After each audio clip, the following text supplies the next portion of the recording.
저녁 책방.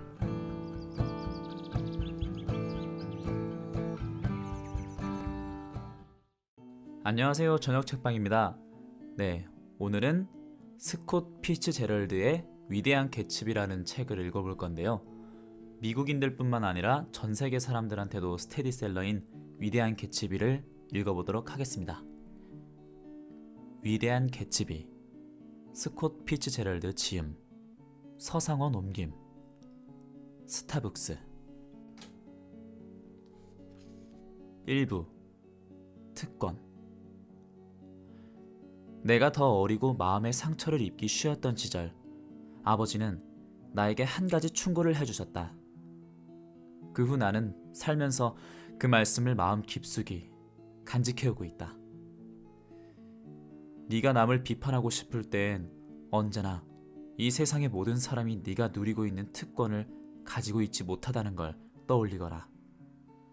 아버지는 더 이상 길게 말씀하시지는 않았다. 그러나 평소 우리 부자는 이상하리만큼 무언중에 서로 마음이 통했기 때문에 나는 그 말 속에 숨어있는 의미를 충분히 짐작할 수 있었다.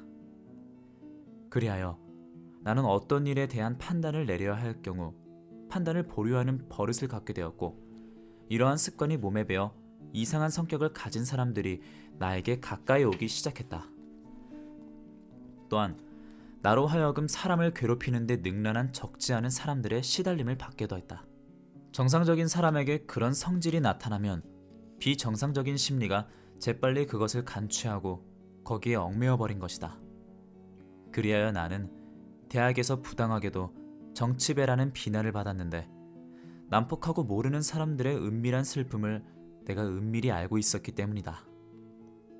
대부분의 비밀들은 들키지 않았다. 그들의 비밀이 나에게 알려질 것 같은 명백한 기미가 보이면 나는 잠든 채 하거나 뭔가에 몰두해 있는 척하거나 저기에 찬 변덕을 가장했던 것이다. 젊은이들이 자기 비밀을 그렇게 친근하게 드러내는 것 또한 적어도 그것을 표현하는 말들은 흔히 표절한 것이거나 명백한 심리적 압박감에 의해 흠이 나 있기 일쑤이다. 보류된 판단은 무한한 희망의 문제이다. 나의 아버지가 신사연마저 넌지시 말했듯이 나는 아직도 만일 내가 그 보류된 판단을 잃어버리면 뭔가를 손해보는 것 같아 상당히 염려스럽다. 그리고 나는 속물스럽게 되낸다. 기본적인 예절 감각은 날 때부터 평등하지 않게 분배되었다고. 그런데 나의 그런 관대한 태도를 자랑스럽게 의지된 뒤 나는 관대함이 한계를 가지고 있다는 걸 인정하게 되었다. 행위는 단단한 바위나 혹은 습지에 근거해서 행해질 수 있다. 그러나 일정한 고비만 넘기면 나는 행위가 어디에 근거했느냐에 대해서는 관심을 갖지 않는다.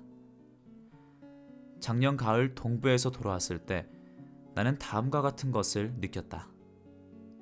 곧 세상에 똑같은 차림을 하듯이 균일하게 되고 일종의 도덕적 주의력을 지닌 태도를 영원히 취하기를 바랐다. 그러니까 나는 특권적인 눈초리로 인간의 마음을 들여다보는 야단스러운 유람이 더 이상 없었으면 하고 바랐던 것이다. 오직 이 책에 이름을 준 개츠비만이 나의 반발을 벗어나는 예외였다. 개츠비는 내가 노골적으로 경멸한 모든 것을 대표하는 인물이었다. 만일 개성이 성공적인 외적 태도에 끊어지지 않는 연속이라면, 그렇다면 그에게는 뭔가 찬란하고 멋진 데가 있고 희망찬 앞날에 대한 어떤 고양된 감수성이 있었다. 마치 1만 마일 밖에서 일어난 지진을 기록하는 복잡한 기계들 중에 하나와 연결되어 있듯이. 그러한 민감성은 창조적 기질이라는 이름 아래 으리으리한 위험을 떨치는 허약한 감수성과는 아무 상관도 없었다. 그것은 희망을 갖는 탁월한 천성이며 낭만적인 감수성인데, 나는 그런 것을 다른 어떤 사람에게도 발견한 일이 없고 또 다시는 발견할 수 없을 것 같다. 아니, 개츠비는 옳았다는 것이 결국 밝혀졌다. 사람들의 대단치 않은 슬픔이나 숨막힐 정도로 우쭐거리는 모습에 대한 나의 흥미를 잠시나마 차단한 것은 개츠비를 먹이로 삼은 것, 그의 꿈을 따라서 떠돈 더러운 먼지였다. 나의 집안은 3대에 걸쳐 이곳 중서부 지방 도시에서는 이름 있는 부유한 집안이었다. 캐러웨이가는 제법 한 가문을 이루고 있고 우리는 버클루 공작의 후예라고 전해지지만 우리 가문의 실제 창설자는 나의 할아버지의 형님으로서 그는 51세 때 이곳으로 왔다.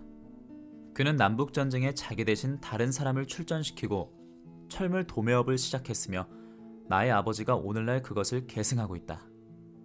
나는 큰 할아버지를 본 일이 없지만 아버지의 사무실에 걸려있는 투박한 그림을 자세히 보면 나는 그분을 닮은 것 같다. 나는 1915년, 그러니까 나의 아버지의 졸업 연도보다 25년 늦게 예일 대학을 졸업했고 얼마 뒤 세계대전으로 인해 독일군과의 싸움에 참가하게 되었다. 역습이 하도 재미있었기 때문에 나는 돌아와서도 마음이 안정되지 않았다. 세계의 따뜻한 중심지라기보다는 중서부 지방은 이제 우주의 남두리한 변두리같이 보였다. 그래서 나는 동부로 가서 증권업을 배우기로 결심했다. 내가 아는 모든 사람은 증권사업에 종사하고 있었기 때문에 나는 그 일이 독신자 하나쯤은 더 먹여 살릴 수 있겠지 하고 생각했던 것이다. 집안 아주머니들과 아저씨들은 나를 위해 대학 진학을 위한 예비 학교라도 선택해주는 듯이 그 문제에 관해서 의논했고 마침내 매우 엄숙하고 망설이는 얼굴로 이렇게 결론을 내렸다. 글쎄, 괜찮겠지. 아버지는 1년 동안 나에게 돈을 보내주기로 동의했다. 나는 이런저런 일로 지체하던 끝에 22살이 되던 1922년 봄에야 아주 영주할 생각으로 동부로 옮겨왔다. 당면한 문제는 시내에 방을 구하는 것이었다. 따뜻한 계절인데다 넓은 잔디밭과 정든 나무들이 있는 시골을 막 떠나온 터라 같은 사무실의 한 젊은 동료가 통근할 수 있는 거리의 시골 마을에서 한 집을 구해 같이 쓰는 게 어떠냐고 제의했을 때 그것도 좋은 방법이라고 생각되었다. 그는 비바람에 바램 판자로 만든 월세 $80짜리의 방갈로를 구했지만 정작 그 집에 들려고 할 때 회사에서는 그를 워싱턴으로 발령을 냈으므로 나 혼자서 그 변두리로 갔다. 나는 개 한 마리를 가지고 있었고 낡은 차 한 대와 핀란드 여자 하나를 구했다. 그녀는 내 잠자리를 돌봐주었고 전기난로 앞에 몸을 굽히고 앉아 핀란드 속담을 중얼거리면서 아침밥을 준비하곤 했다. 하루 이틀은 고독하게 지냈다. 어느 날 아침 나보다 늦게 도착한 어떤 사람이 한 길에서 나를 불러 세울 때까지 웨스트에그 마을은 어디로 갑니까? 그는 힘없이 물었다. 나는 그에게 길을 가르쳐 주었다. 그러고 나서 계속 걸어갔는데 그때부터 더 이상 외롭지 않았다. 나는 안내자요, 개척자이며 토박이 정주자가 되었다. 그는 뜻하지 않게 이웃으로서의 부담 없는 편안함을 느끼도록 해주었던 것이다. 그리하여 햇빛과 함께 그리고 고속으로 돌아가는 영상에서 식물들이 쑥쑥 자라듯이 나뭇잎들이 엄청나게 피어오르는 나무를 보며 나는 생이 여름과 함께 다시 시작되고 있다는 종종 느껴왔던 그런 확신을 품게 되었다. 또한 읽어야 할 것이 많았으며 맑고 신선한 공기로부터 상당히 좋은 건강을 얻어내야 했다. 나는 은행 경영, 신용대출, 투자 증권에 대한 관한 책을 12권 샀다. 책들은 조폐국에서 방금 가져온 돈처럼 금빛과 붉은빛을 번쩍이며 내 서가에 꽂혔고 오직 미다스와 모건 그리고 마에케나스만이 알고 있던 눈부신 비밀을 보여준다는 약속을 하고 있었다. 나는 그 외의 책들도 많이 읽고 싶었다. 나는 대학 시절엔 제법 글을 쓰는 편이었다. 어느 해인가 나는 예일 뉴스에 아주 품위있고 명확한 논설을 연재한 적이 있을 정도였다. 그래서 나는 이제 그런 모든 것들을 나의 삶 속에 다시 끌어들여 모든 전문가들 중에서 가장 균형 있는 박삭하고 원만한 사람이 되려고 하였다. 이것은 단순한 경구가 아니다. 인생은 어떻든 단 하나의 다른 창문으로 바라보면 성공하기가 아주 쉬운 것이다. 내가 북미에서도 가장 색다른 지역 중에 하나에 집을 얻게 된 것은 우연한 일이었다. 그 집은 뉴욕에서 동쪽으로 곧장 뻗어 나간 길쭉하고 시끌벅적한 섬에 있었는데 거기엔 자연적으로 생긴 희한한 여러 현상 중에서도 특히 별나게 생긴 지형이 있었다. 그것은 뉴욕에서 20마일 떨어져 있는 두 개의 거대한 달걀 모양의 섬으로서 외형이 같았고 명목상으로 겨우 만이라고 할 만큼의 바닷물로 협소하게 분리되어 있었는데, 섬은 서반구에서 가장 발달한 롱아일랜드 해협이라는 커다랗고 대단히 축축한 앞마당에 흡사 헛간의 앞들에 뒹굴고 있는 달걀처럼 돌출해 있다. 그것들은 콜럼버스 이야기 속에 나오는 달걀처럼 완전히 둥글지는 않았으며 서로 접하고 있는 끝부분이 부서져서 평평하다. 그러나 그것들의 물리적인 생김새는 매우 닮았기에 그 위를 나는 갈매기들에게 영원한 놀라움의 원천이 됨에 틀림없었다. 날개가 없는 인간에게 더욱 흥미있는 현상은 모양과 크기를 제외하면 그 두 지대가 모든 면에서 전혀 닮지 않았다는 점이다. 나는 웨스트에그에 살았는데 웨스트에그는 이스트에그에 비해 유행에 처지는 편이었다. 비록 이 표현이 두 지대의 이상 야릇한 위치를 설명하는 가장 피상적인 꼬리표에 지나지 않으며 아기를 가지고 그 둘을 비교하는 것은 아니라고 하더라도 불길하기까지 한 대조이긴 하다. 나의 집은 해협에서 50야드밖에 안 떨어진 달걀의 맨 꼭대기 부근에 있었고, 또 한 철에 12,000 내지 15,000달러를 주어야 빌리는 두 채의 어마어마한 저택 사이에 끼어 있었다. 오른쪽 저택은 어떤 기준에서 보아도 엄청난 위압감을 주었다. 그 대저택은 노르망디에 있는 시청사를 그대로 본뜬 것으로 한쪽에는 뻗어나가 있는 그대로 내버려둔 수염 같은 담쟁이 덩굴에 쌓여 우뚝 솟아있는 기막히게 새 것으로 보이는 탑이며, 대리석 수영장, 40에이커 이상이나 되는 잔디밭과 정원이 있었다. 이것이 개츠비의 저택이었다. 아니, 그때 나는 개츠비를 모르고 있었으니까 그 집은 그런 이름의 신사가 살고 있는 저택이었다 생각했다. 내가 살고 있는 집은 눈에 가시 있기는 했으나 그다지 크게 거슬리는 것은 아니었다. 이러한 이유로 나는 그 호화로운 저택보다 위에 있는 내 집에서 바다를 바라보고 이웃집 잔디밭 한 모퉁이도 바라보면서 백만장자와 이웃이라는 위안을 가져보았다. 월세 80달러짜리 집에서 이런 모든 것을 가질 수 있었던 것이다. 만이라고 하기가 어려울 정도로 좁은 만의 맞은편에는 이스트에그의 하얀 저택들이 해변을 따라 번쩍이며 줄지어 있었다. 그리고 그 여름의 역사는 내가 톰 부캐넌 부부와 함께 저녁을 먹으러 그곳으로 차를 몰고 간 저녁에 시작되었다. 데이지는 나의 육촌동생이었고 톰은 대학 시절에 친분이 있는 터였다. 전쟁 직후 이틀 동안 나는 시카고에 사는 그들 부부와 함께 지냈었다. 데이지의 남편 톰은 여러 가지 운동에 재주가 있었는데 특히 예일 대학의 축구 선수로선 보기 드문 강력한 역할을 한 인물이었다. 어떤 면으로는 국가적인 인물이었다.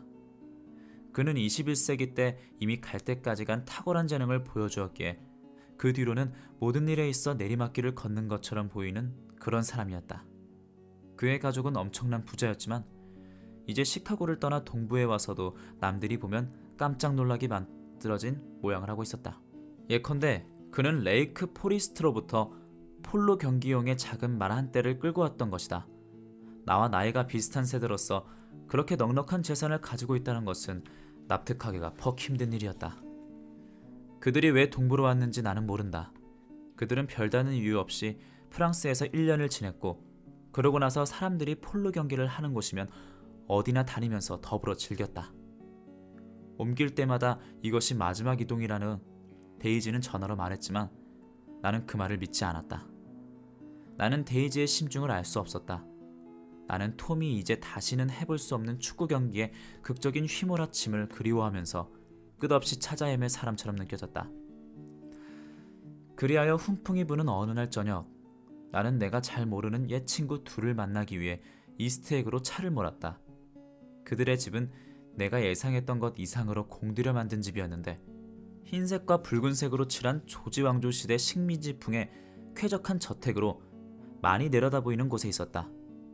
잔디밭은 해변에서 시작되어 현관까지 25마일이나 계속되는데 중간에 해시계와 벽돌을 깐 산책길과 불타는 듯한 정원 사이에서 군데군데 끊겼다가 마침내 집까지 이르러서는 뻗어온 여파 때문이라는 듯 집 한 옆으로 번쩍이는 동굴숲을 이루어 솟아오르고 있었다.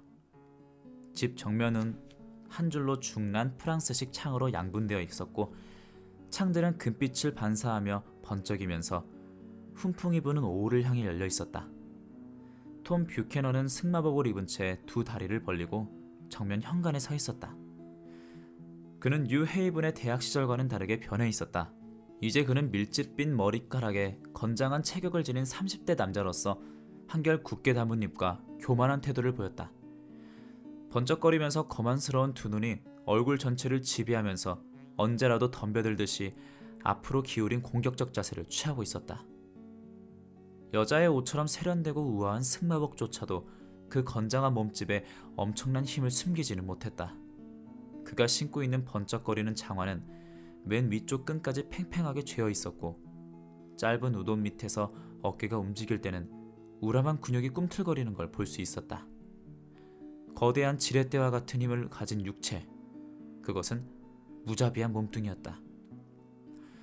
그의 음성은 무뚝뚝한 고음의 허스키로서 그가 말할 때는 화를 잘 내는 것 같은 인상을 아울러 가지고 있었다.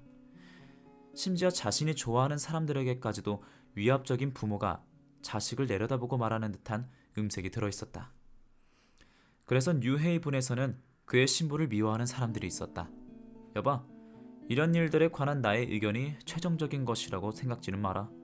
내가 너희들보다 힘을 더 쓰고 더 사내답다는 이유만으로 말이야. 하고 말하는 것 같았다.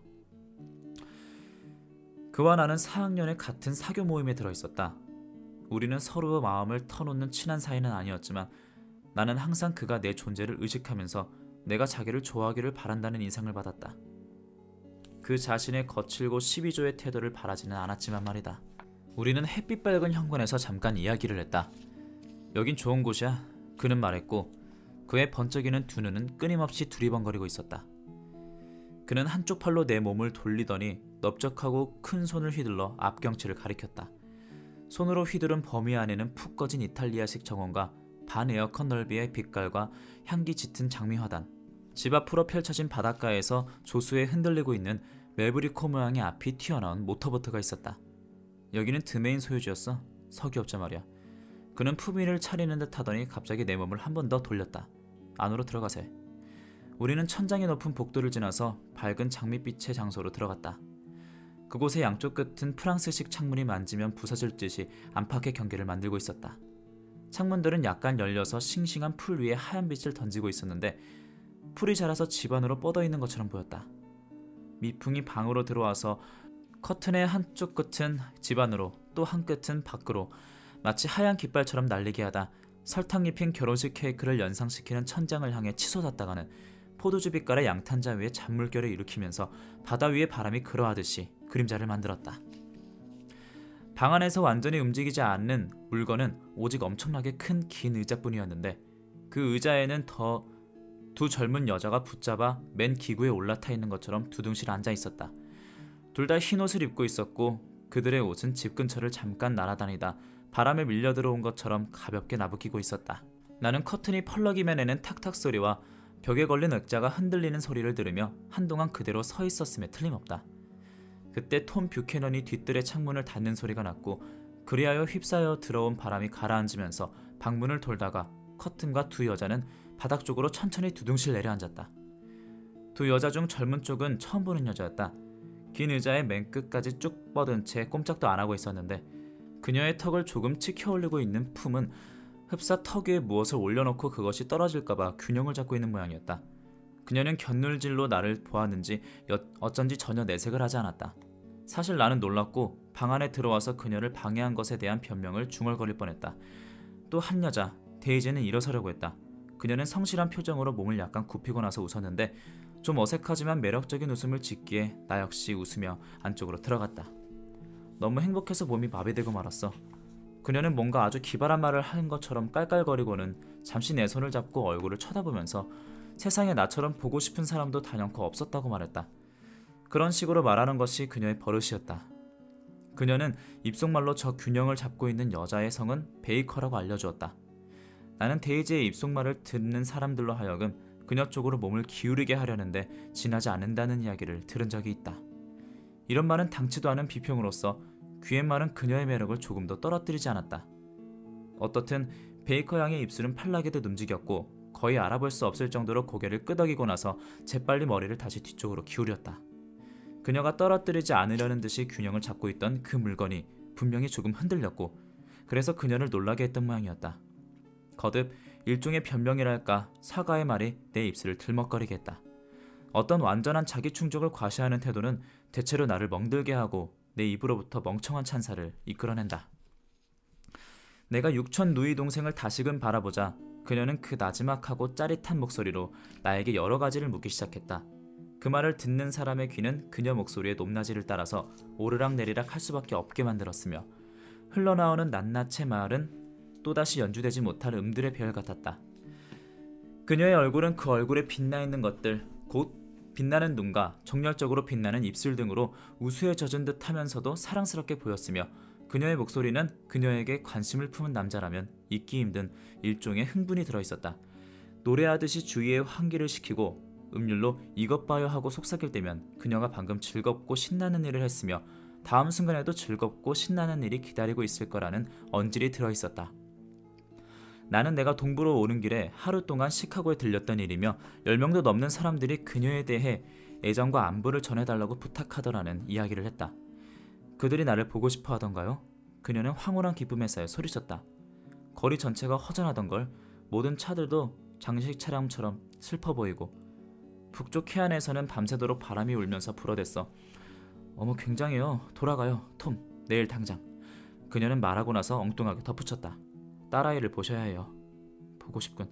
잠들어 있어요. 올해 3살이에요. 아직 한 번도 안 보셨던가요? 볼 기회가 없었지. 그럼 꼭 가봐요. 그 애는 톰 뷰캐넌이 방 안을 끊임없이 왔다 갔다가 하다가 발을 멈추고 내 어깨 위에 손을 얹었다. 자넨 무슨 일을 하고 있었나니?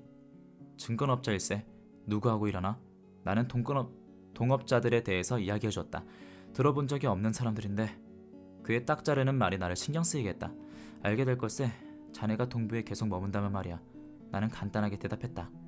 오, 나는 동부에 있을 거니까 염려할 거 없어. 그는 말하더니 데이지를 힐끗 보고 나서 다시 내게로 눈을 돌렸다. 그는 뭔가를 경계하는 것처럼 하더니 말을 이었다. 여기 말고 다른 데서 산다는 건 바보 같은 짓이지. 이때 베이커 양이 말했다. 그렇고 말고요. 갑작스런 말이라 나는 놀랐다. 그것은 내가 이 방에 들어오고 나서 그녀가 처음으로 한 말이었다. 분명히 그 말은 나를 놀라게 한 만큼 그녀도 놀란 것이 분명했다. 그녀는 하품을 하고 나서 빠르게 능숙한 동작으로 일어서서 방 가운데 쪽으로 나왔으니 말이다. 몸이 굳어지는군요. 너무 오랫동안 소파에 앉아 있었나봐요. 그녀는 투덜거렸다. 내 얼굴은 보지 말고 말해. 나는 너를 뉴욕으로 데려갈 수 없어. 오후 내내 애썼다고. 데이지가 반박했다. 아니 괜찮아. 베이커 양은 방금 식료품실에서 가져온 4잔의 칵테일을 보면서 말했다. 손님을 접대하는 톰은 믿기지 않는다는 듯이 그녀를 바라보았다. 그러시겠지. 당신이 무슨 일을 어떻게 해냈는지 나로서는 알 길이 없으니. 나는 베이커 양을 보면서 그녀가 해낸 일이 무엇일까 하고 생각했다. 그녀는 가냘프고 작은 가슴에 고준 몸매를 하고 있었는데 몸가짐의 꼿꼿함은 젊은 사관도생처럼 어깨를 쪽으로 확 펴고 있었기에 더욱 두드러지게 보였다. 햇빛이 부시면 오므라드는 그녀의 잿빛 눈은 창백하고 매력적이면서도 불만이 서린 얼굴에서 정중한 호기심을 가지고 나를 바라보았다. 나는 문득 전에 어디선가 그녀를 혹은 그녀의 사진을 보았다는 느낌이 들었다. 웨스트에그에 사신다죠? 거긴 내가 아는 사람이 있어요. 그녀는 경멸하는 듯 말했다. 내가 아는 사람이라고는 하나도 없습니다. 개츠비란 분은 아실 텐데요. 개츠비? 데이지가 캐물었다. 그 사람은 내 이웃이라고 미처 대답하기 전에 저녁 식사가 준비되었다고 알려졌다. 톰 뷰캐넌은 그의 팽팽한 팔을 다짜고짜 내 겨드랑이 아래 끼고 마치 장기말을 옮기듯 나를 밖으로 데려나갔다. 두 젊은 여자는 그들의 팔을 가볍게 엉덩이에 얹고 우리의 앞에 저무는 해를 향해 열려진 장밋빛 현관으로 날씬하고도 고즈넉하게 걸어나갔다. 그곳 식탁 위에는 4개의 촛불이 약한 바람에 흔들리고 있었다.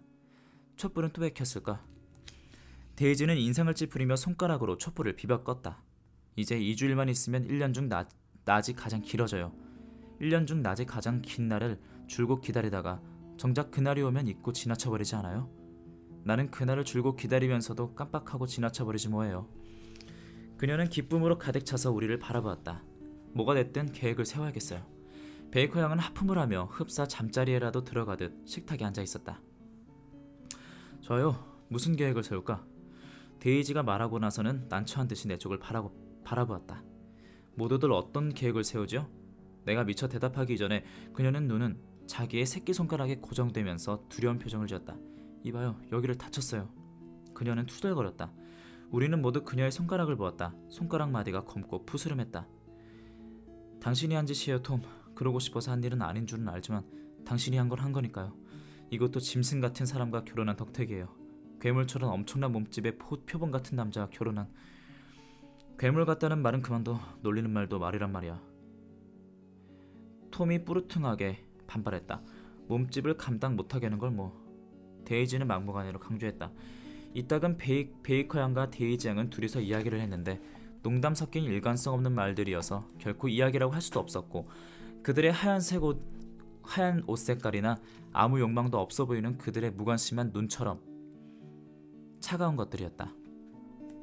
그들은 그저 여기에 있었고 오직 대접을 하거나 대접을 받으려는 예의 바르고 즐거운 노력을 하면서 톰과 나를 받아들이고 있었다.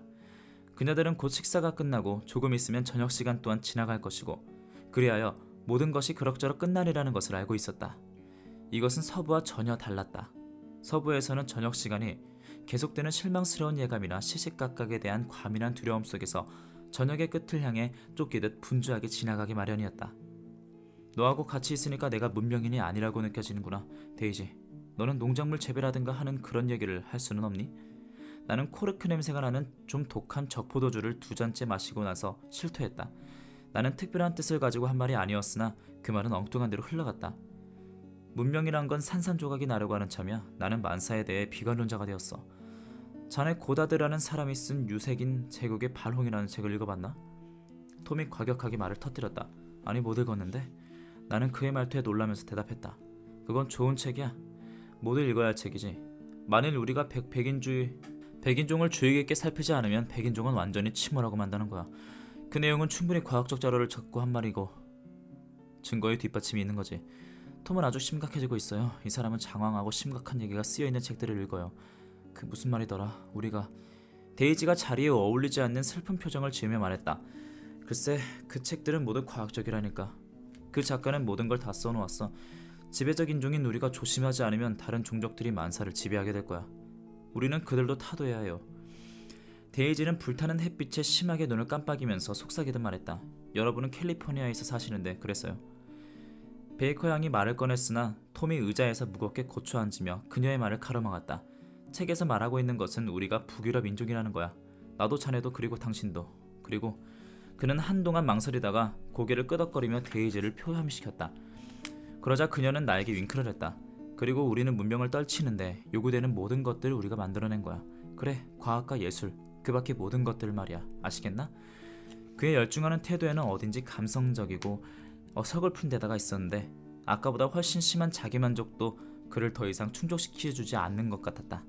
그때 거의 갑작스럽게 방 안에서 전화벨이 울리며 하인이 현관에서 사라지자 데이지는 그 틈을 타서 나에게 몸을 기울였다.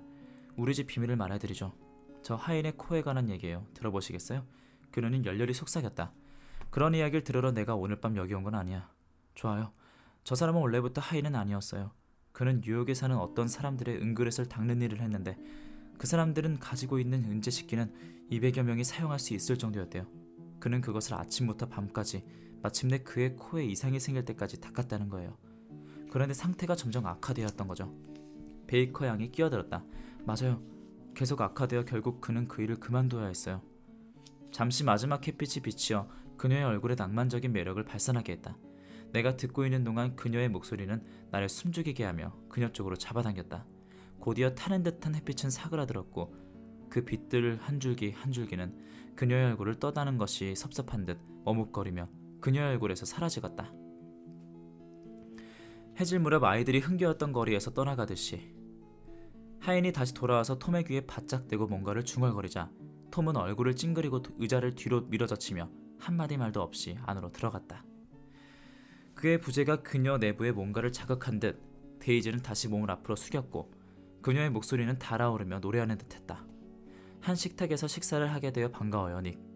당신은 나에게 순수한 장미를 상기하게 해주는군요. 안 그러니? 그녀는 동의를 구하기 위해 베이컨 양쪽에 고개를 돌렸다. 순수한 장미라고? 이것은 진실이 아니었다. 나는 추워도 장미꽃과는 닮은 데가 없는 것이었다. 그녀는 단지 즉흥적으로 한 이야기였으나 거기에는 충동적인 온기가 넘쳐 흘렀다. 그녀의 심장에 그 숨막히고 떨리는 단어 속에 숨겨져서 상대를 향해 튀어나오려고 애쓰는 것 같았다. 그러더니 그녀가 갑자기 네킨을 식탁 위에 던지고는 실례한다면서 안으로 들어가 버렸다. 베이커 양과 나는 아무렇지 않은 듯이 서로 시선을 주고받았다. 내가 입을 때려 하는데 그녀가 경계하는 듯이 일어서면서 경고하는 목소리로 쉬했다. 억제하며 작게 수근거리는 소리가 방에서 들려오자 베이커 양은 뻔뻔스럽게 몸을 안쪽으로 굽히며 엿들으려고 했다. 중얼거리는 소리는 떨리며 엉겨붙다가 가라앉았고 격앙되는가 싶더니 뚝 끊쳐버렸다. 당신이 말씀한 개츠비 씨는 내 이웃집에 살고 있습니다. 나는 말을 꺼내기 시작했다. 말하지 마세요. 무슨 말인지 듣고 싶어요. 무슨 일이 생겼습니까? 나는 찬양덕스럽게 물었다. 모르신다는 말씀인가요? 나는 모두를 알고 있는 줄 알았는데 베이커 양은 정말 놀라워했다. 모릅니다. 그래요. 톰은 뉴욕에 여자가 있어요. 그녀는 주저하듯 말했다. 여자가 있다고요? 나는 멍하게 되풀이했고 베이커 양은 고개를 끄덕거렸다. 저녁 식사 시간에는 전화를 하지 않는 게 예외인데 말이죠. 그렇잖아요? 그녀가 저녁 무슨 말을 하고 있는지 채 파악하기도 전에 옷자락이 펄럭거리고 터벅거리는 가죽장화 소리가 나더니 톰과 데이지가 식탁으로 되돌아왔다. 어쩔 수 없었어요. 데이지가 명랑한 얼굴로 소리쳤다. 그녀는 자리에 앉아서 베이커 양을 탐색하듯 힐끗 보고 이어 나를 힐끗 본 뒤에 말을 이었다. 잠시 바깥을 둘러보니까 아주 낭만적이에요. 잔디밭에 새가 한 마리 앉아 있었는데 내 생각엔 그 새가 큐나드 해운 회사나 화이트스타 해운 회사편으로 건너온 나이팅게일 같아요. 새는 쥐저기며 날아가 버렸는데 낭만적이었어요. 안 그래요, 톰? 그녀의 목소리는 노래하듯 흘러나왔다. 아주 낭만적인데? 그는 마지못해 대답했고 나를 향해 말했다. 저녁 먹은 뒤 날이 여전히 환하면 자네를 마구간 안으로 대야겠네. 또다시 안에서 요란하게 전화벨이 울렸다. 데이지가 톰을 향해 단호하게 고개를 좌우로 흔들자 마구간에 관한 화제는 사라지고 말았다. 식탁에서 마지막 5분 동안 일어난 단편적인 일들 중에서 촛불들을 아무 의미도 없이 다시 켰던 것이 생각난다. 나는 모두가 어떤 표정을 짓고 있는지 정면으로 살펴보고 싶었으나 그들과 시선이 마주치는 것을 피했다. 나로서는 톰과 데이지가 무슨 생각을 하고 있는지 짐작할 길이 없었고 끈질긴 의심을 억누르고 있던 것처럼 보이던 베이커 양조차도 그 5번째 손님의 급하고 날카로운 금속성의 벨소리를 마음에서 완전히 지워버릴 수 없는 모양이었다. 사람의 기질에 따라서 이런 자리는 흥미진진하게 보일지도 모르나 내 성미대로라면 당장 전화를 경찰로 부르고 싶을 정도였다. 말에 대한 이야기는 말할 필요도 없으니 다시 나오지 않았다. 톰과 베이커는 황혼 속에서 서로 몇 걸음 떨어져서 마치 완전히 형체를 가지고 있는 시체 옆에서 밤샘이라도 하러 가는 듯이 서재로 느릿느릿 걸어 들어갔다. 그동안 나는 애써 즐거운 표정을 짓는 동시에 약간 귀가 먹은 듯 보이려고 애쓰며 데이지를 따라 정면 현관으로 통하는 긴 베란다를 들어갔다. 그곳 으슥한 어둠 속에서는 우린 버들가지로 만든 의자에 나란히 앉았다. 데이지는 두 손으로 자기 얼굴에 예쁜 생김새를 느끼려는 듯이 얼굴을 감쌌다. 그녀의 두 눈은 벨벳 빛깔의 어둠 속으로 옮아갔다. 나는 사나운 감정들이 그녀를 사로잡고 있음을 보았고 그녀를 다소나마 진정시켜주고 싶어 그녀의 딸아이에 관해서 물었다. 우리는 서로를 잘 알지 못하고 있어요, 닉. 육촌간이라고 해도 당신은 내 결혼식에도 오지 않았어요. 그녀는 불현듯 말했다. 나는 그때 전쟁에서 돌아오지 않았으니까. 하긴 그렇군요. 그녀는 주저하다가 말을 계속했다. 그동안 난 무척 힘들게 살아왔어요, 닉. 그래서 난 무슨 일이든지 아주 냉소적이 되어버렸어요. 분명히 그녀는 그럴 만한 까닭이 있어 보였다. 나는 다음 말을 기다리고 있으나 그녀는 더 이상 말하지 않았고 얼마 지난 뒤 나는 조심스럽게 그녀의 딸 이야기를 다시 꺼내들었다. 아기는 이제 말을도 할 줄 알고 혼자서 음식도 먹고 하겠구나. 아 그래요, 들어봐요, 닉. 내가 그 애를 낳을 때 얘기를 할게요. 들어보겠어요? 그녀는 나를 우두커니 바라보며 말했다. 듣고 말고. 그 얘기를 들으면 알 거예요. 내가 어떤 기분이었는지, 세상 일을 어떻게 지금처럼 느끼게 되었는지. 아기를 낳은 지 1시간도 지나지 않았는데 글쎄 톰이 어디 있는지 알 수 없었어요. 마취에서 깨어났을 때 나는 완전히 버려진 느낌이었죠. 간호사에게 갓난애가 아들인지 딸인지를 물었더니 딸이라고 하더군요. 나는 고개를 돌리고 울면서 괜찮아 하고 말했어요. 딸아이라서 기쁘다. 이 아이는 바보가 되었으면 좋겠어. 그게 이 세상에서 여자가 될 수 있는 최상의 것이니까. 예쁘고 귀여운 바보가 되는 게 말이야. 난 이 세상의 모든 끔찍한 일들만 느껴져요. 그녀는 확신에 찬 어조로 말을 계속했다. 모두들 그렇게 생각해요. 가장 진보한 사람들도 말해요. 나는 알고 있어요. 나는 안 가본 데가 없고 보지 않은 게 없고 또 모든 일을 다 해보았으니까요. 그녀의 눈은 톰의 눈과 비슷해서 덤벼들 듯 번쩍이며 사방을 둘러보았다. 그러고는 소름 끼치는 경멸조로 웃음을 터뜨렸다. 달코 다른 여자. 나는 타락한 여자가 되어버렸어요. 나의 관심과 주의력을 중단시키면서 그녀의 목소리가 뚝 끊어지는 순간 나는 그녀가 한 말의 근본적인 불성실성을 느꼈다. 그것은 나를 불편하게 했다. 오늘 저녁 식사 시간 전부가 그녀의 위안에 필요한 감정을 나로부터 끌어내려는 속임수였던 것처럼 느껴졌고 예상했던 대로 이내 그녀는 그녀의 사랑스러운 얼굴에 매우 능글맞은 웃음을 흘리며 나를 네, 오늘은 이렇게 위대한 개츠비라는 책을 읽어보았고요. 위대한 개츠비는 정말 스테디셀러, 그 1920년대 미국인들의 그런 모습을 정말 잘 담은 작품으로서 꾸준히 사랑을 받아오고 있는 작품인데요. 네, 영화로도 제작이 될 만큼 정말 유명한 작품이기도 하고 작가의 눈으로 바라본 그 1920년대 미국인들의 삶, 미국인들이 원했던 그 돈과 명예 그리고 사랑, 그러한 것들에 대해 작가 본인의 생각과 그리고 작가 본인을 좀 투영시킨 그런 작품이라고 볼 수가 있습니다. 네, 오늘도 읽어주셔서 들어주셔서 감사드리고요. 그럼 다음 주에 뵙도록 하겠습니다.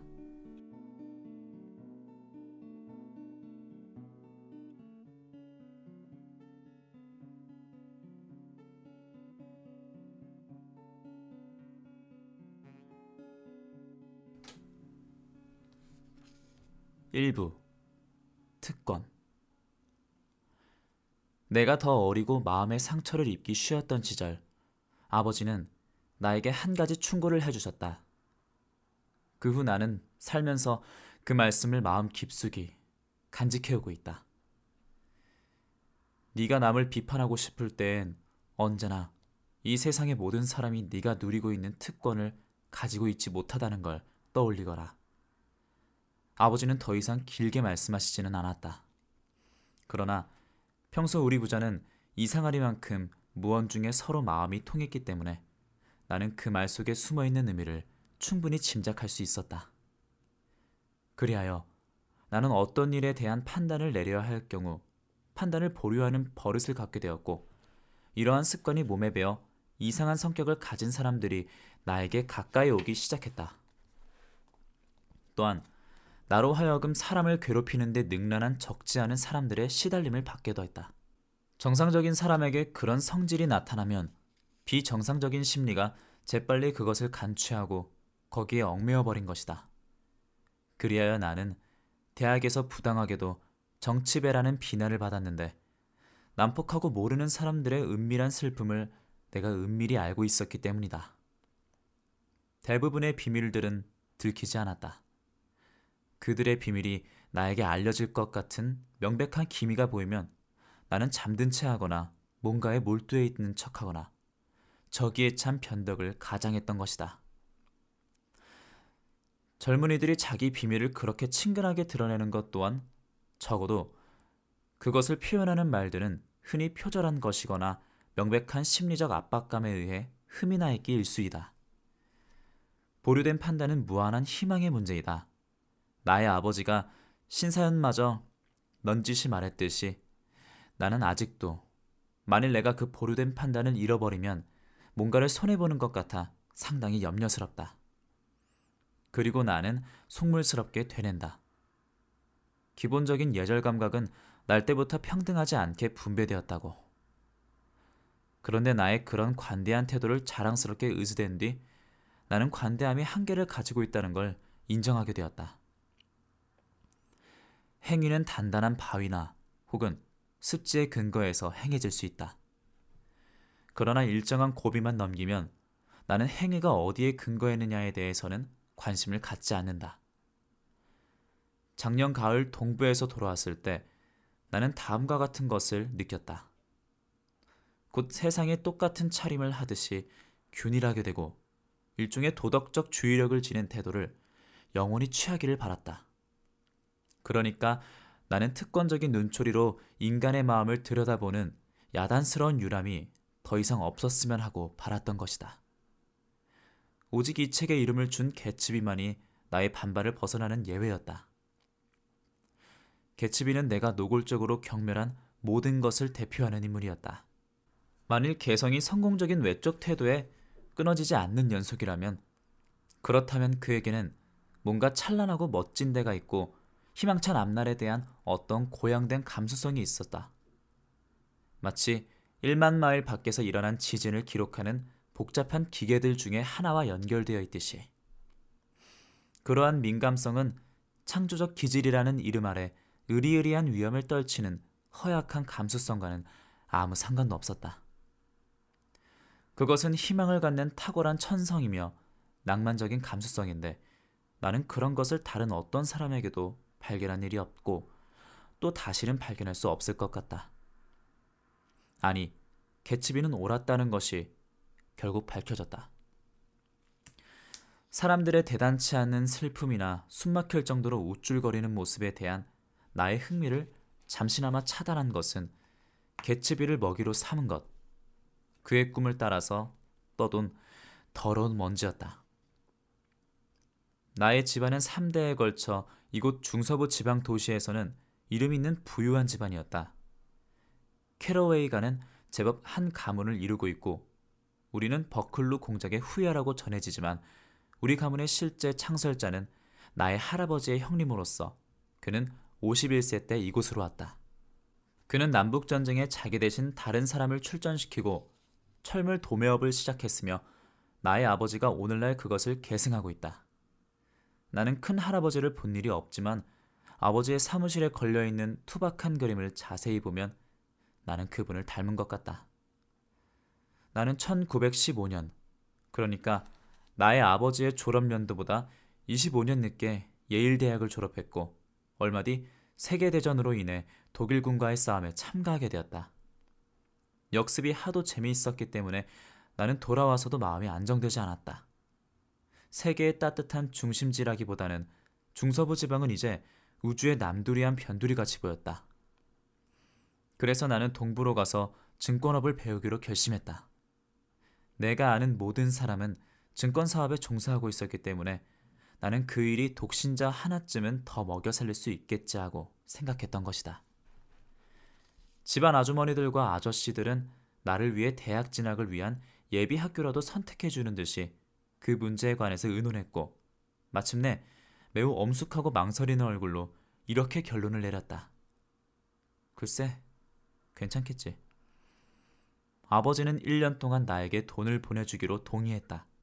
나는 이런저런 일로 지체하던 끝에 22살이 되던 1922년 봄에야 아주 영주할 생각으로 동부로 옮겨왔다. 당면한 문제는 시내에 방을 구하는 것이었다. 따뜻한 계절인데다 넓은 잔디밭과 정든 나무들이 있는 시골을 막 떠나온 터라 같은 사무실의 한 젊은 동료가 통근할 수 있는 거리의 시골 마을에서 한 집을 구해 같이 쓰는 게 어떠냐고 제의했을 때 그것도 좋은 방법이라고 생각되었다. 그는 비바람의 바램 판자로 만든 월세 $80짜리의 방갈로를 구했지만 정작 그 집에 들려고 할 때 회사에서는 그를 워싱턴으로 발령을 냈으므로 나 혼자서 그 변두리로 갔다. 나는 개 한 마리를 가지고 있었고 낡은 차 한 대와 핀란드 여자 하나를 구했다. 그녀는 내 잠자리를 돌봐주었고 전기난로 앞에 몸을 굽히고 앉아 핀란드 속담을 중얼거리면서 아침밥을 준비하곤 했다. 하루 이틀은 고독하게 지냈다. 어느 날 아침 나보다 늦게 도착한 어떤 사람이 한 길에서 나를 불러 세울 때까지. 웨스트에그 마을은 어디로 갑니까? 그는 힘없이 물었다. 나는 그에게 길을 가르쳐 주었다. 그러고 나서 계속 걸어갔는데 그때부터 더 이상 외롭지 않았다. 나는 안내자요, 개척자이며 토박이 정주자가 되었다. 그는 뜻하지 않게 이웃으로서의 부담 없는 편안함을 느끼도록 해주었던 것이다. 그리하여 햇빛과 함께 그리고 고속으로 돌아가는 영상에서 식물들이 쑥쑥 자라듯이 나뭇잎들이 엄청나게 피어오르는 나무를 보며 나는 생이 여름과 함께 다시 시작되고 있다는 종종 느껴왔던 그런 확신을 품게 되었다. 또한 읽어야 할 것이 많았으며 맑고 신선한 공기로부터 상당히 좋은 건강을 얻어내야 했다. 나는 은행 경영, 신용대출, 투자 증권에 대한 관한 책을 12권 샀다. 책들은 조폐국에서 방금 가져온 돈처럼 금빛과 붉은빛을 번쩍이며 내 서가에 꽂혔고 오직 미다스와 모건 그리고 마에케나스만이 알고 있던 눈부신 비밀을 보여준다는 약속을 하고 있었다. 나는 그 외의 책들도 많이 읽고 싶었다. 나는 대학 시절엔 제법 글을 쓰는 편이었다. 어느 해인가 나는 예일 뉴스에 아주 품위 있고 명확한 논설을 연재한 적이 있을 정도였다. 그래서 나는 이제 그런 모든 것들을 나의 삶 속에 다시 끌어들여 모든 전문가들 중에서 가장 균형 있는 박삭하고 원만한 사람이 되려고 하였다. 이것은 단순한 경구가 아니다. 인생은 어떻든 단 하나의 다른 창문으로 바라보면 성공하기가 아주 쉬운 것이다. 내가 북미에서도 가장 색다른 지역 중에 하나에 집을 얻게 된 것은 우연한 일이었다. 그 집은 뉴욕에서 동쪽으로 곧장 뻗어 나간 길쭉하고 시끌벅적한 섬에 있었는데 거기엔 자연적으로 생긴 희한한 여러 현상 중에서도 특히 별나게 생긴 지형이 있었다. 그것은 뉴욕에서 20마일 떨어져 있는 두 개의 거대한 달걀 모양의 섬으로서 외형이 같았고 명목상으로 겨우 만이라고 할 만큼의 바닷물로 협소하게 분리되어 있었는데 섬은 서반구에서 가장 발달한 롱아일랜드 해협이라는 커다랗고 대단히 축축한 앞마당에 흡사 헛간의 앞들에 뒹굴고 있는 달걀처럼 돌출해 있다. 그것들은 콜럼버스 이야기 속에 나오는 달걀처럼 완전히 둥글지는 않았으며 서로 접하고 있는 끝부분이 부서져서 평평하다. 그러나 그것들의 물리적인 생김새는 매우 닮았기에 그 위를 나는 갈매기들에게 영원한 놀라움의 원천이 됨에 틀림없었다. 날개가 없는 인간에게 더욱 흥미있는 현상은 모양과 크기를 제외하면 그 두 지대가 모든 면에서 전혀 닮지 않았다는 점이다. 나는 웨스트에그에 살았는데 웨스트에그는 이스트에그에 비해 유행에 처지는 편이었다. 비록 이 표현이 두 지대의 이상야릇한 위치를 설명하는 가장 피상적인 꼬리표에 지나지 않으며 아기를 가지고 그 둘을 비교하는 것은 아니라고 하더라도 불길하기까지 한 대조이긴 하다. 나의 집은 해협에서 50야드밖에 안 떨어진 달걀의 맨 꼭대기 부근에 있었고 또 한 철에 12,000 내지 15,000달러를 주어야 빌리는 두 채의 어마어마한 저택 사이에 끼어 있었다. 오른쪽 저택은 어떤 기준에서 보아도 엄청난 위압감을 주었다. 그 대저택은 노르망디에 있는 시청사를 그대로 본뜬 것으로 한쪽에는 뻗어나가 있는 그대로 내버려둔 수염 같은 담쟁이 덩굴에 쌓여 우뚝 솟아있는 기막히게 새 것으로 보이는 탑이며 대리석 수영장, 40에이커 이상이나 되는 잔디밭과 정원이 있었다. 이것이 개츠비의 저택이었다. 아니, 그때 나는 개츠비를 모르고 있었으니까 그 집은 그런 이름의 신사가 살고 있는 저택이었다 생각했다. 내가 살고 있는 집은 눈에 가시 있기는 했으나 그다지 크게 거슬리는 것은 아니었다.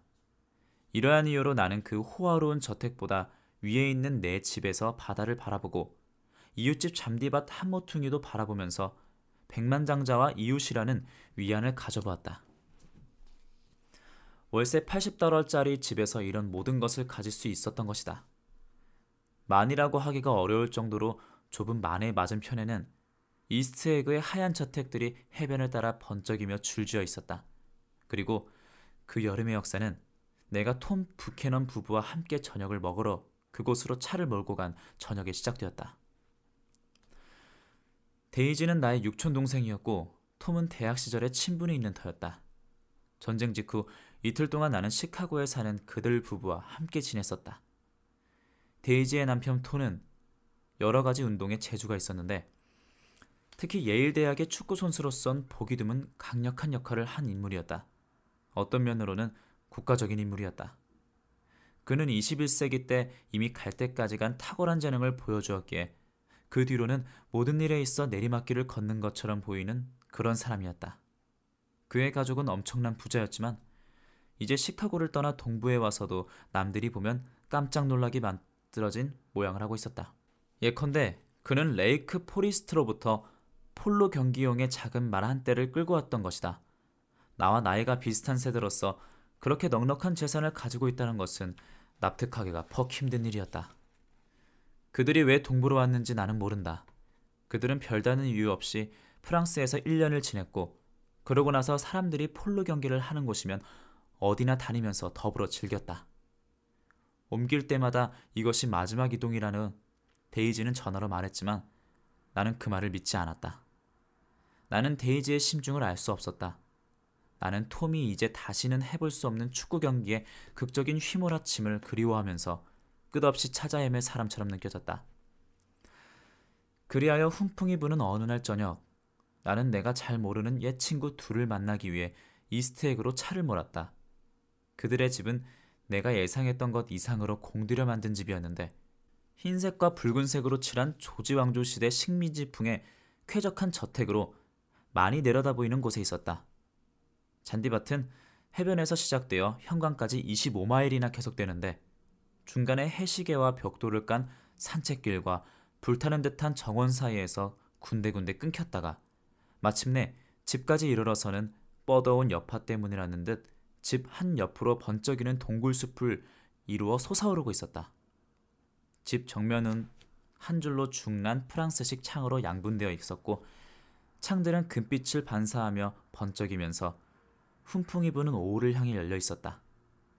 톰 뷰캐넌은 승마복을 입은 채 두 다리를 벌리고 정면 현관에 서 있었다.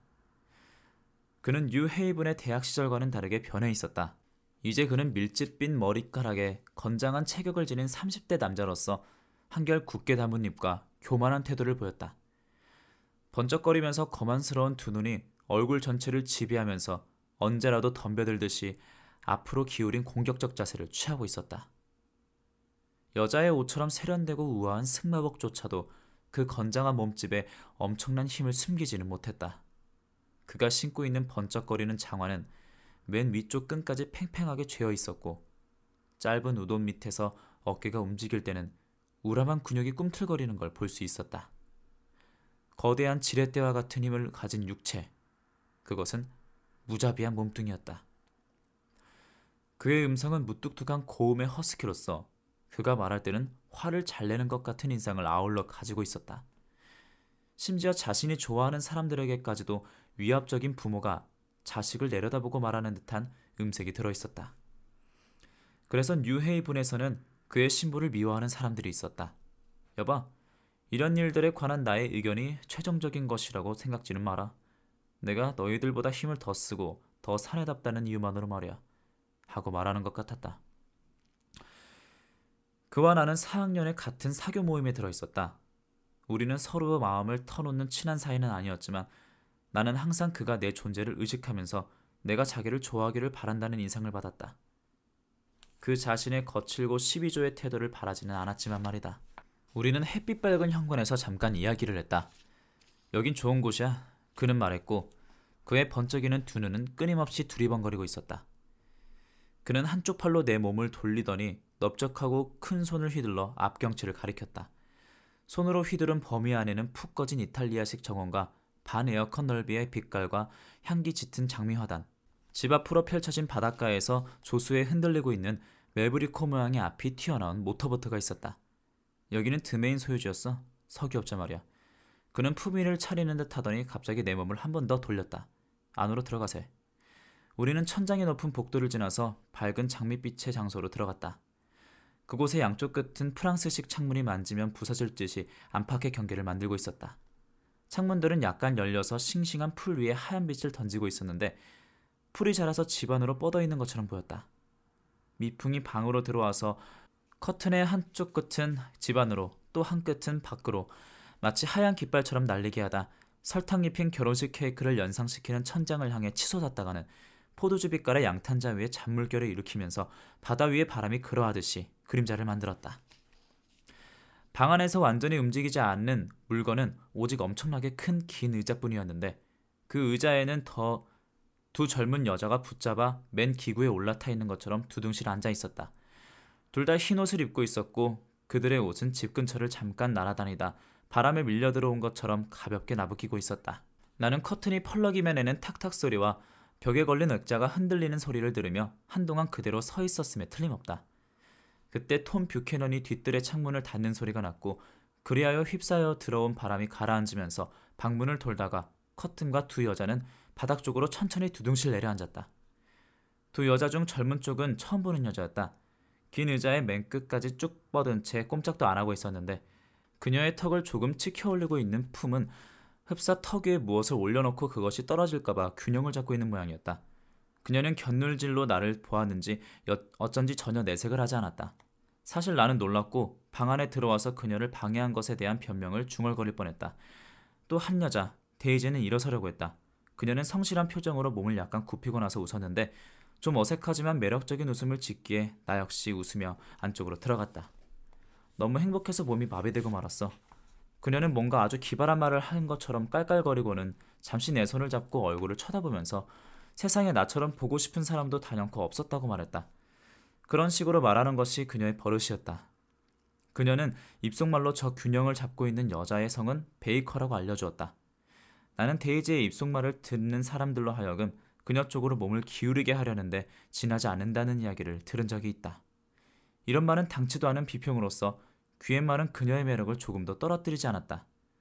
어떻든 베이커 양의 입술은 팔락이듯 움직였고 거의 알아볼 수 없을 정도로 고개를 끄덕이고 나서 재빨리 머리를 다시 뒤쪽으로 기울였다.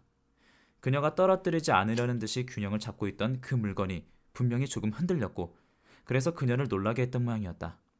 거듭 일종의 변명이랄까 사과의 말이 내 입술을 들먹거리게 했다. 어떤 완전한 자기 충족을 과시하는 태도는 대체로 나를 멍들게 하고 내 입으로부터 멍청한 찬사를 이끌어낸다. 내가 육천 누이 동생을 다시금 바라보자 그녀는 그 나지막하고 짜릿한 목소리로 나에게 여러 가지를 묻기 시작했다. 그 말을 듣는 사람의 귀는 그녀 목소리의 높낮이를 따라서 오르락내리락 할 수밖에 없게 만들었으며 흘러나오는 낱낱의 말은 또다시 연주되지 못할 음들의 별 같았다. 그녀의 얼굴은 그 얼굴에 빛나 있는 것들, 곧 빛나는 눈과 정열적으로 빛나는 입술 등으로 우수에 젖은 듯 하면서도 사랑스럽게 보였으며 그녀의 목소리는 그녀에게 관심을 품은 남자라면 잊기 힘든 일종의 흥분이 들어있었다. 노래하듯이 주위에 환기를 시키고 음률로 이것 봐요 하고 속삭일 때면 그녀가 방금 즐겁고 신나는 일을 했으며 다음 순간에도 즐겁고 신나는 일이 기다리고 있을 거라는 언질이 들어있었다. 나는 내가 동부로 오는 길에 하루 동안 시카고에 들렸던 일이며 10명도 넘는 사람들이 그녀에 대해 애정과 안부를 전해달라고 부탁하더라는 이야기를 했다. 그들이 나를 보고 싶어 하던가요? 그녀는 황홀한 기쁨에 쌓여 소리쳤다. 거리 전체가 허전하던걸. 모든 차들도 장식 차량처럼 슬퍼 보이고 북쪽 해안에서는 밤새도록 바람이 울면서 불어댔어. 어머 굉장해요. 돌아가요. 톰. 내일 당장. 그녀는 말하고 나서 엉뚱하게 덧붙였다. 딸아이를 보셔야 해요.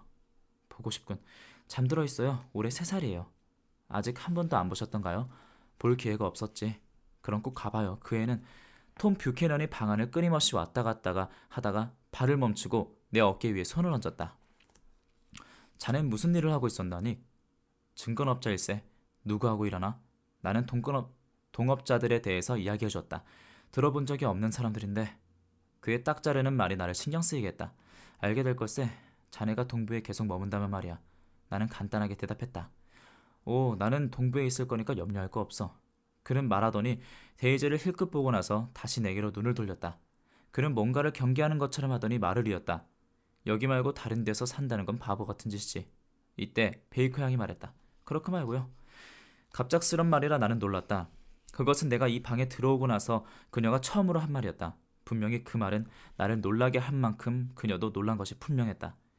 그녀는 하품을 하고 나서 빠르게 능숙한 동작으로 일어서서 방 가운데 쪽으로 나왔으니 말이다. 몸이 굳어지는군요. 너무 오랫동안 소파에 앉아 있었나 봐요. 그녀는 투덜거렸다. 내 얼굴은 보지 말고 말해. 나는 너를 뉴욕으로 데려갈 수 없어. 오후 내내 애썼다고. 데이지가 반박했다. 아니 괜찮아. 베이커 양은 방금 식료품실에서 가져온 4잔의 칵테일을 보면서 말했다.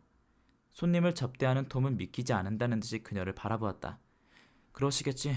당신이 무슨 일을 어떻게 해냈는지 나로서는 알 길이 없으니. 나는 베이커 양을 보면서 그녀가 해낸 일이 무엇일까 하고 생각했다. 그녀는 가냘프고 작은 가슴에 고준 몸매를 하고 있었는데 몸가짐의 꼿꼿함은 젊은 사관도생처럼 어깨를 쪽으로 확 펴고 있었기에 더욱 두드러지게 보였다. 햇빛이 부시면 오므라드는 그녀의 잿빛 눈은 창백하고 매력적이면서도 불만이 서린 얼굴에서 정중한 호기심을 가지고 나를 바라보았다. 나는 문득 전에 어디선가 그녀를 혹은 그녀의 사진을 보았다는 느낌이 들었다. 웨스트에그에 사신다죠? 거긴 내가 아는 사람이 있어요. 그녀는 경멸하는 듯 말했다. 내가 아는 사람이라고는 하나도 없습니다. 개츠비란 분은 아실 텐데요. 개츠비?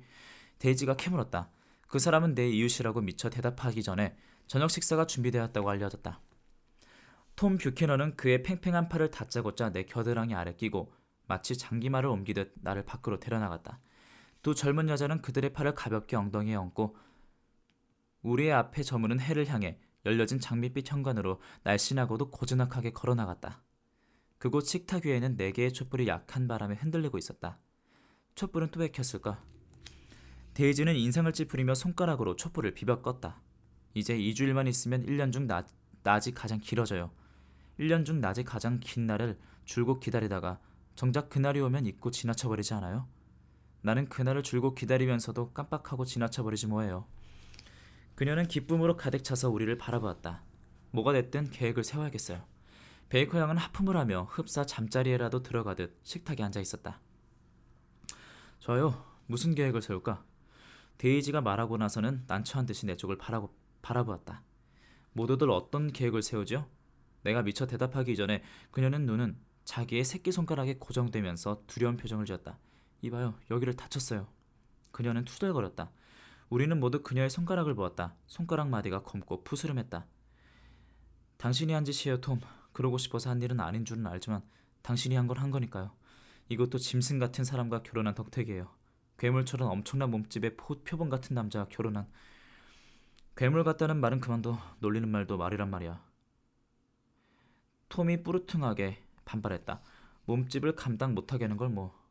데이지는 막무가내로 강조했다. 이따금 베이커 양과 데이지 양은 둘이서 이야기를 했는데 농담 섞인 일관성 없는 말들이어서 결코 이야기라고 할 수도 없었고 그들의 하얀 옷 색깔이나 아무 욕망도 없어 보이는 그들의 무관심한 눈처럼 차가운 것들이었다. 그들은 그저 여기에 있었고 오직 대접을 하거나 대접을 받으려는 예의 바르고 즐거운 노력을 하면서 톰과 나를 받아들이고 있었다.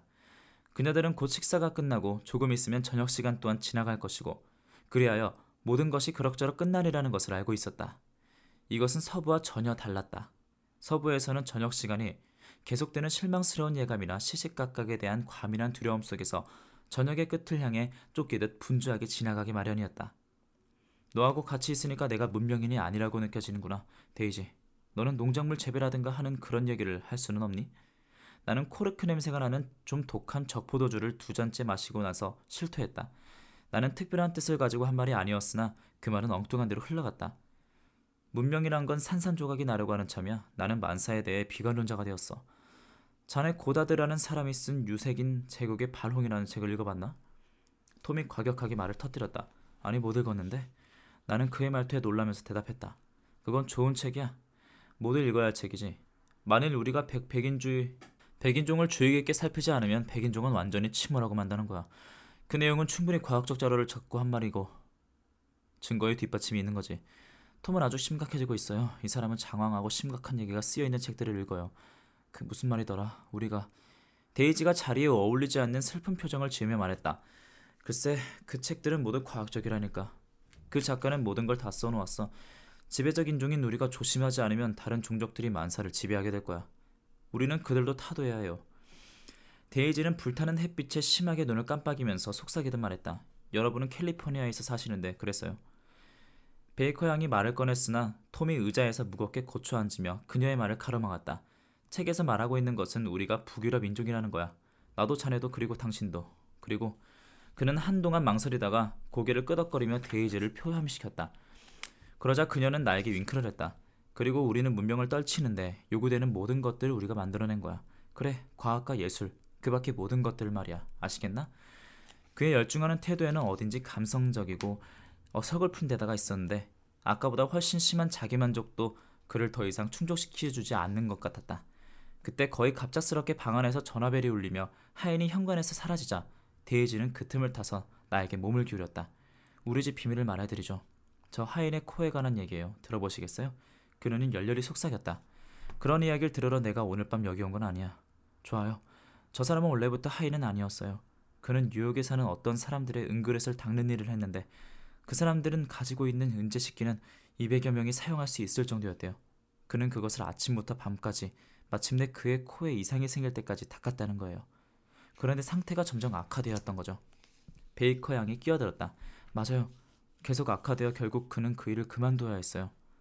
잠시 마지막 햇빛이 비치어 그녀의 얼굴에 낭만적인 매력을 발산하게 했다. 내가 듣고 있는 동안 그녀의 목소리는 나를 숨죽이게 하며 그녀 쪽으로 잡아당겼다. 곧이어 타는 듯한 햇빛은 사그라들었고 그 빛들 한 줄기 한 줄기는 그녀의 얼굴을 떠다는 것이 섭섭한 듯 머뭇거리며 그녀의 얼굴에서 사라지었다. 해질 무렵 아이들이 흥겨웠던 거리에서 떠나가듯이 하인이 다시 돌아와서 톰의 귀에 바짝 대고 뭔가를 중얼거리자 톰은 얼굴을 찡그리고 의자를 뒤로 밀어젖히며 한마디 말도 없이 안으로 들어갔다. 그의 부재가 그녀 내부에 뭔가를 자극한 듯 데이지는 다시 몸을 앞으로 숙였고 그녀의 목소리는 달아오르며 노래하는 듯했다. 한 식탁에서 식사를 하게 되어 반가워요, 닉. 당신은 나에게 순수한 장미를 상기하게 해주는군요. 안 그러니? 그녀는 동의를 구하기 위해 베이컨 양쪽에 고개를 들렸다. 순수한 장미라고? 이것은 진실이 아니었다. 나는 추워도 장미꽃과는 닮은 데가 없는 것이었다. 그녀는 단지 즉흥적으로 한 이야기였으나 거기에는 충동적인 온기가 넘쳐 흘렀다. 그녀의 심장에 그 숨막히고 떨리는 단어 속에 숨겨져서 상대를 향해 튀어나오려고 애쓰는 것 같았다. 그러더니 그녀가 갑자기 네킨을 식탁 위에 던지고는 실례한다면서 안으로 들어가 버렸다. 베이커 양과 나는 아무렇지 않은 듯이 서로 시선을 주고받았다. 내가 입을 떼려 하는데 그녀가 경계하는 듯이 일어서면서 경고하는 목소리로 쉬했다. 억제하며 작게 수근거리는 소리가 방에서 들려오자 베이커 양은 뻔뻔스럽게 몸을 안쪽으로 굽히며 엿들으려고 했다. 중얼거리는 소리는 떨리며 엉겨붙다가 가라앉았고 격앙되는가 싶더니 뚝 끊쳐버렸다. 당신이 말씀한 개츠비 씨는 내 이웃집에 살고 있습니다. 나는 말을 꺼내기 시작했다. 말하지 마세요. 무슨 말인지 듣고 싶어요. 무슨 일이 생겼습니까? 나는 천연덕스럽게 물었다. 모르신다는 말씀인가요? 나는 모두를 알고 있는 줄 알았는데 베이커 양은 정말 놀라워했다.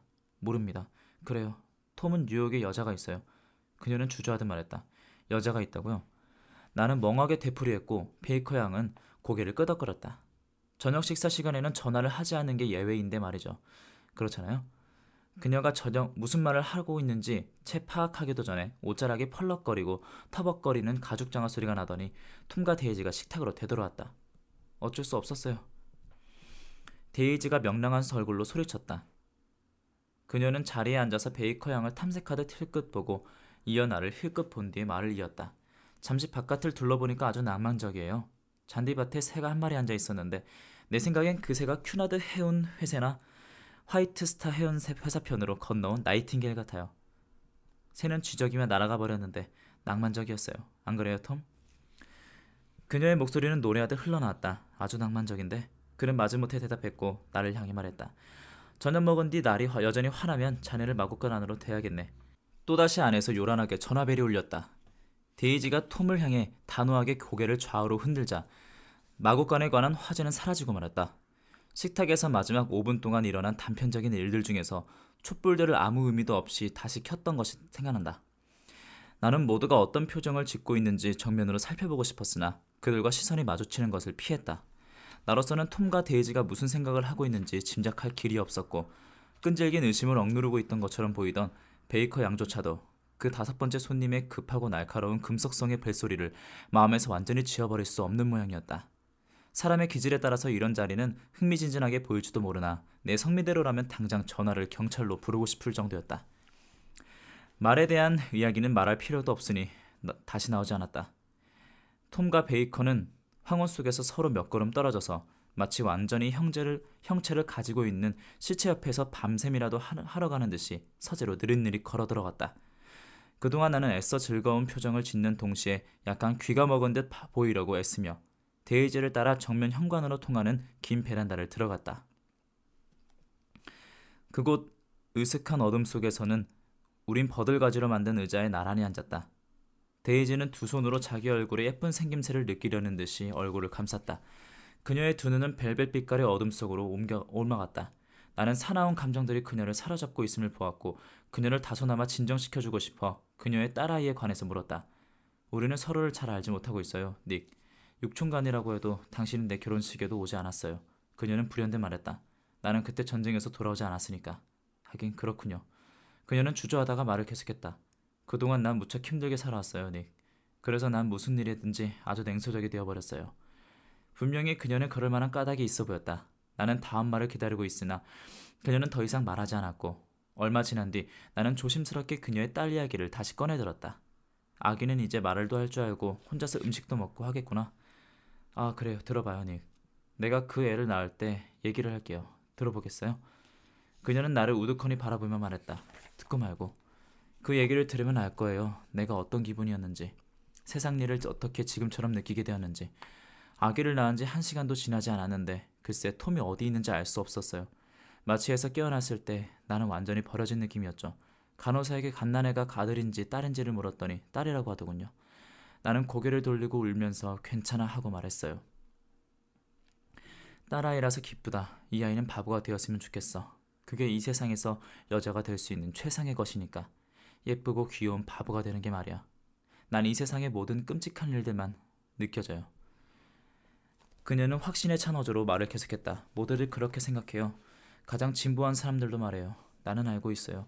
나는 안 가본 데가 없고 보지 않은 게 없고 또 모든 일을 다 해보았으니까요. 그녀의 눈은 톰의 눈과 비슷해서 덤벼들 듯 번쩍이며 사방을 둘러보았다. 그러고는 소름 끼치는 경멸조로 웃음을 터뜨렸다. 달코 다른 여자. 나는 타락한 여자가 되어버렸어요.